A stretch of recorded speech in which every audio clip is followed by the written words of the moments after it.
मैं बदलापुर उत्तर प्रदेश का रहने वाला हूँ। ये जो छोटी सी भूतहा कहानी मैं आपको बताने जा रहा हूँ वो मेरी आंखों देखी सच्चाई है, जिसकी सिर्फ याद ही आज मेरे दिल में खौफ पैदा करने के लिए काफ़ी है। तो ये भूतहा घटना कुछ इस प्रकार है। मेरे 12वीं के एग्ज़ाम सिर पर थे और अचानक पिताजी के गुजर जाने के बाद घर के हालात बिगड़ गए थे।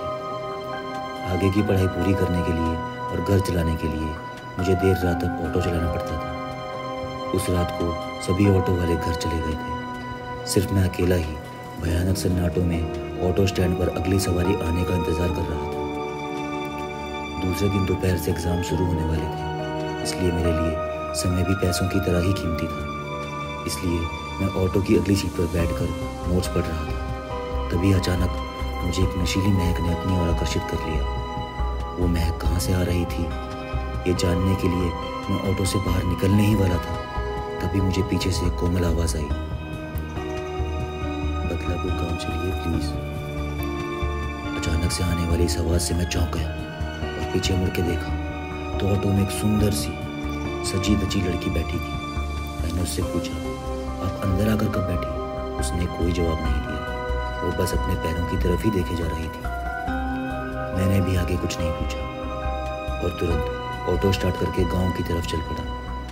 लेकिन मैंने एक बात पर गौर किया, जब से वो लड़की रिक्शा में बैठी थी तब से मुझे गजब की ठंड लगने लगी थी। ऑटो चलते चलते मेरे सामने वाले आईने पर जब मेरी नज़र पड़ी तब मुझे दिखा कि वो लड़की मुझे ही घूर रही है। फिर मैंने आईने से नज़र हटाकर रोड पर टिका दी।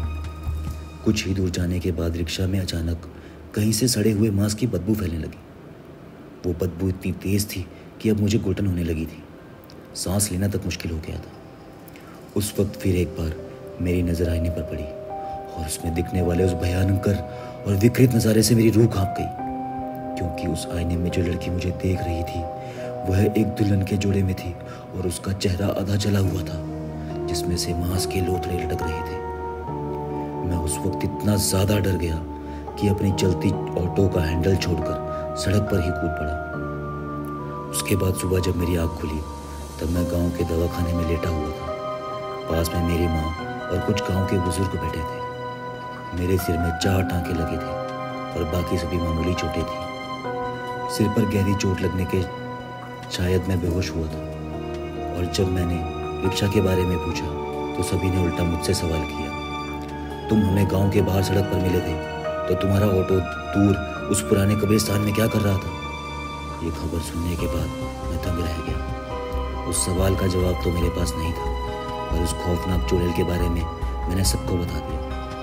माँ भगवान का शुक्रिया करने लगी कि मेरा बेटा एक चुड़ैल के चंगुल से सही सलामत बच निकला। जाते जाते सभी गाँव वालों मुझे बोलने लगे कि तुम्हारी किस्मत अच्छी थी इसीलिए जिंदा हो। वो एक कुंवारी मरी हुई भयानक चुड़ैल थी जो अपनी प्यास तुम्हारे जैसे कुंवारे लड़कों का शिकार करके बुझाती है। उस दिन के बाद से मैं इतना डर गया कि मैं कभी भी रात को ऑटो नहीं चलाता।